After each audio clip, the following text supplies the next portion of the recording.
Hello, स्वागत है आपका मेरी इस नई वीडियो में। भारत की जनता, आप जैसे देख रहे हैं कि यूपीएसआई मूल विधि आप लोगों को जिस प्रकार पता है कि बालकों के संरक्षण के लिए बहुत महत्वपूर्ण प्रावधान किए गए हैं। यहाँ देखिए धारा 74 में, इसमें आपको बहुत कड़े से कड़े प्रावधान किए गए, जिसमें कि सज़ा भी बहुत दी गई है। 6 माह तक की सज़ा, 2 लाख रुपए तक का जुर्माना। वहीं दूसरी ओर आपको 2 तरीके के प्रावधान मिलेंगे धारा 75 में, जिसमें या तो फिर व्यक्ति कोई अपने फायदे के लिए बच्चों को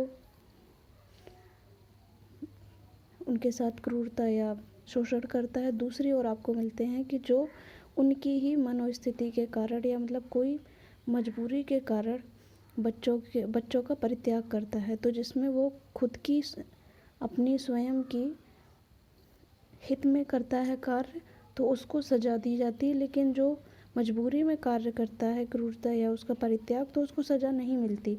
यहाँ पर आप लोगों को बताया जा सकता है कि अगर वह खुद की लाभ के लिए बच्चों के साथ क्रूरता या अपराध करता है, तो उसमें 3 साल की सज़ा, 1 लाख रुपए तक का जुर्माना या दोनों से दंडित किया जा सकता है। तथा अगर वह और ज़्यादा क्रूरता करता है या बालक शारीरिक रूप से असमर्थ हो जाता है, किसी मानसिक अथवा शारीरिक बीमारी का शिकार हो जाता है, तो कठोर कारावास जिसकी अवधि 3 वर्ष से कम नहीं होगी, लेकिन 10 वर्ष तक बढ़ाई जा सकती है। 5 लाख रुपए तक का जुर्माना भी लगाया जा सकता है।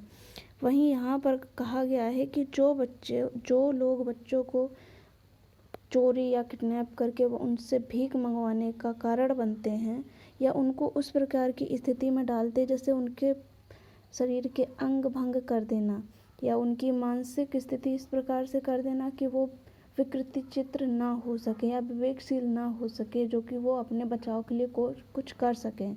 तो यहाँ पर धारा 76 में ये कड़े से कड़े प्रावधान दिए गए, दंड भी दिया गया, जिसमें 5 साल की सज़ा अधिकतम और 1 लाख रुपए तक का जुर्माना।